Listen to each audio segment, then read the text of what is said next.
In deze aflevering van de Sporttafel zijn we te gast bij hockeyvereniging Sint-Born. Over het nieuwe waterveld in het bijzonder en in het algemeen over het wel en wee van de vereniging gaan we in gesprek met voorzitter Sandra Amerika en jeugdcoördinator Birgit Frederiks. Dames, welkom bij de Sporttafel. Om met het belangrijkste meteen te beginnen met de deur in huis te vallen. Jullie hebben eindelijk een waterveld. Sandra, je straalt. Hoe is die ontwikkeling gegaan? Wie heeft het idee gehad? Heeft het veel onderhandelingen gekost? Vertel eens.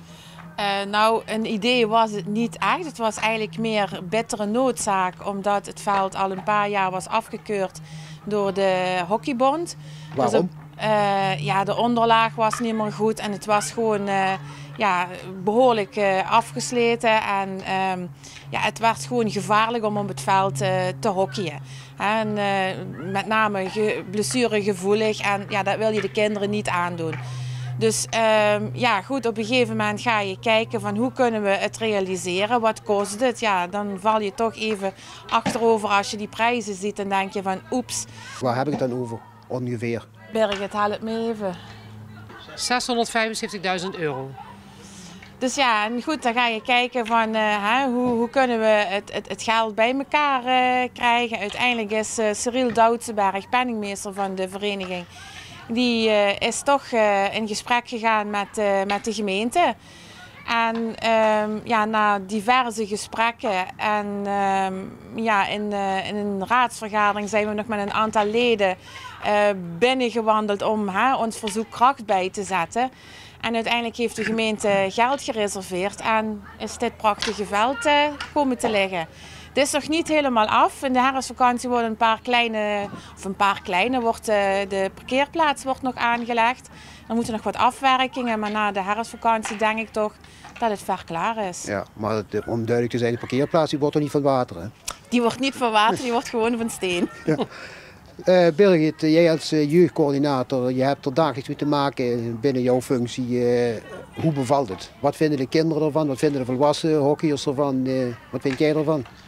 Nou, het is gewoon uniek dat Sint-Born gewoon het waterveld uiteindelijk heeft kunnen krijgen. Ik denk dat we als club er ook enorm aan toe waren. Als je dat niet doet, dan ga je echt een leegloop krijgen binnen een club. En je ziet nu dat de kinderen progressie maken, de technieken worden beter. Eigenlijk alles gaat vooruit. Het voordeel ook van een waterveld is gewoon dat er dus leden van buitenaf, die normaal altijd wegliepen, die gewoon nu naar je vereniging toekomen. Dus we hebben dit jaar ook nieuwe leden gekregen van andere clubs die bij Sint-Born lid zijn geworden. En wat vinden de kinderen zelf van? Reageren ze er zelf ook op of hebben ze het niet in de gaten? Is hockey voor hun hockey? Nee, als je naar de kinderen zelf kijkt op het trainingsveld, dan zie je ook gewoon hoe ze met een bal en stick bezig zijn. Normaal, nu doet die bal eigenlijk heel veel vanzelf. En toen moest je gewoon heel veel met een bal doen. Een bal stuitert nu wat meer, je kunt met je stick wat leukere handelingen doen. Het is alleen maar positiviteit voor alle kids binnen onze club. Ja, ik kan me herinneren, ik ben verleden jaar voor TV Valkenburg hier geweest, heb ik een verslag gemaakt van een wedstrijd van de dames. Ja. En die tegenstander die had zoiets van, dit is voor oorlogs, hier blijven we helemaal dood. Ja, klopt. Ja, daar heb je helemaal gelijk in. Dus daarom is het ook gaaf dat het bestuur uiteindelijk de stap heeft durven zetten. Want dat is natuurlijk ook een stap die je moet gaan zetten. Samen natuurlijk met de gemeente. En ja, je ziet wat er ligt, hè. Iets supers moois.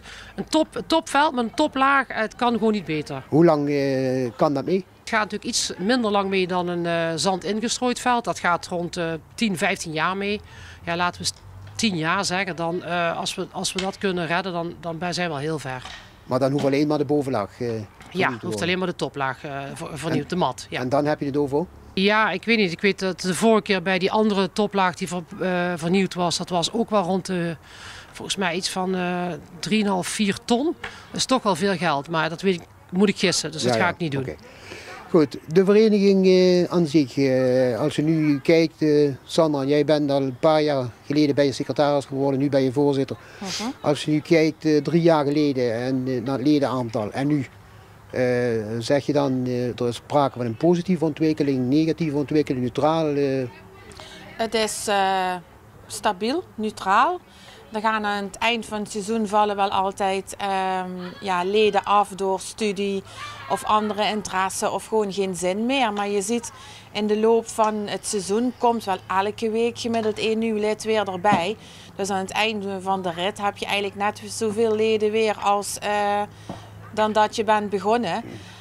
Maar ik moet wel, wat Birgit zegt, je merkt nu wel een positieve aanloop van andere leden uit andere verenigingen die nu hier zich aanmelden en die anders dat niet zouden hebben gedaan als we nog het Zandveld hadden. Een paar jaar geleden, toen ben ik ook eens hier geweest en toen zeiden jullie dat het aantal senioren sterk achterbleef bij de junioren. Toen was het een beetje een zorgelijke ontwikkeling. Ja, die nieuwe leden die nu komen, zijn er ook senioren bij? Daar zijn ook senioren bij.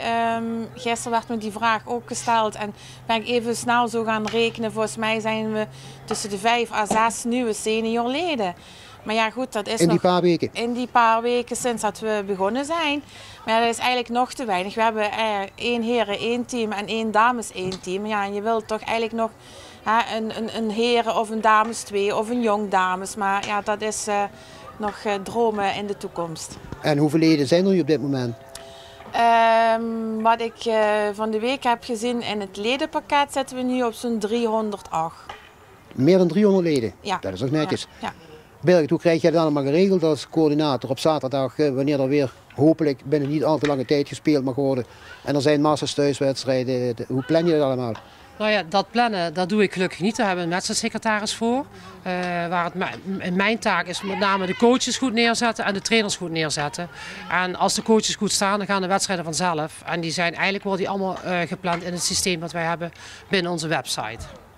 En hoeveel wedstrijden zijn er op zaterdag? Op zaterdag zijn er van de jongste jeugd zijn er 's morgens altijd 3.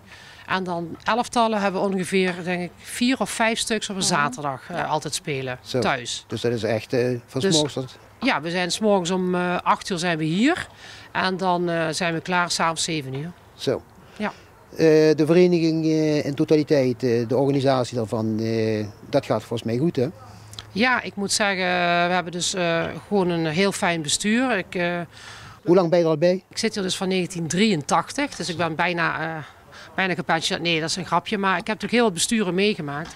En wat ik gewoon fijn vind van dit bestuur is dat het een open bestuur is, die gewoon open staat voor bepaalde zaken ook te kunnen bespreken. Dus als je bij iets zit, kaart je het aan en het wordt opgelost. En als het niet wordt opgelost, wordt het weer besproken. Het blijft niet zomaar liggen. En dat vind ik wel ook een pre van deze club. Hè. We zijn een gezellige club, maar die gezellige club wil ook prestatie leveren. En dat vind ik wel het mooie aan Shinborn.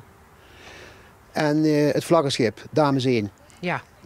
Derde klasse spelen ze nu, hè? Ja. En hoe gaat het? Goed, ze staan mee boven, niet aan de top. Ik geloof bij de eerste 4 plekken staan ze. En goed, we hebben daar gewoon 2 fijne mensen op staan die dat goed begeleiden. En, goed. En wie zijn dat? Dat is Oscar Lemmens en Nick Kolen. Die doen dat. Oh, Nick Kolen is de trainer, hè? Ja, de trainer. Die gaat na dit jaar weg. En dan, dat is afgesproken. En daarvoor hebben we Oscar binnengehaald. En Oscar neemt dan het vlaggenschip van Dames 1 over. Oh, dus die heeft nu dit jaar met hem meegelopen om te kijken hoe die loopt nu al mee. En die doet al een stuk training, een stuk coaching. En dat bevalt heel erg goed. Dus dat is een luxe binnen onze club, dat we ons kunnen veroorloven. Ja. Sandra, je hebt een bestuur, secretaris, voorzitter, penningmeester, noem maar op. En dan heb ik op de website gezien een hele hoop commissies. Ja. Is dat bewust en hoe functioneert dat? Ja, ik weet niet beter dat die commissies er altijd zijn geweest. Het functioneert goed. En goed, we hebben een evenementencommissie, maar ja goed, door corona kunnen we niks organiseren, want ja, het zit allemaal aan zo'n strenge regels en nu is alles dicht, dus het gaat gewoonweg niet. Ja, de sponsorcommissie die is wel heel belangrijk voor de vereniging. Die zijn ook heel actief bezig. Die doen het goed dus? Die doen het goed. Stel je voor je zegt, die doen niks. Nee, ze doen echt heel hard kan je, ik sta ernaast, hè? En dan heb je nog de technische commissie. En daar is de jeugdcoördinator, wat Birgit als functie heeft, staan een onderdeel van. En die doen eigenlijk alles rondom het treilen en zeilen op het veld. De trainer, de indelingen van de leden, de materialencommissie zit eronder, het wedstrijdsecretariaat. Ja, eigenlijk alles wat met de bal en het spel te maken heeft, behoort daaronder. En jij doet nog wat anders dan delegeren? Gemeen, hè? Dat is een gemene vraag. Nee, ja goed. Ik sta gewoon midden in de vereniging en ze weten mij te vinden. En goed, als ik het zelf kan oplossen, probeer ik het zelf op te lossen. Wat niet altijd natuurlijk goed is. Maar goed, we zijn een kleine club met wel veel commissies die smal bemand zijn. Dus ja, vele handen maken licht werk. Tot slot, Birgit, er is een spreekwoord: wie de jeugd heeft de toekomst. Is dat ook van toepassing op Sint-Born? Ja, absoluut. De jeugd is gewoon het mooiste om mee te werken. En heb je geen jeugd meer, heb je ook geen hockeyclub. En als je naar de kinderen kijkt, zijn nog steeds enthousiast. Dus laat maar komen. En het aantal trainers en coaches, is dat een probleem of zijn ze wel te vinden? Nee, gelukkig is er bij ons geen probleem meer. Dat was wel een probleem. We hebben nou gewoon een goede, hoe moet ik dat zeggen? Een goede staf staan, laat ik het zo even zeggen. Dat alle teams gewoon goed bemand zijn met volwassen trainers. Bij de jongensjeugd wat jonge kinderen, maar er zit een volwassen trainer bij. Dus daar ben ik wel heel blij omdat je niet overal jonge mensen op hebt staan. Dus eigenlijk met volwassenen runnen wij hier die club als trainers. Kortom, jullie zijn tevreden? Ja, ik wel. Ja, absoluut. Ik ook. Ja, dat is een topclub.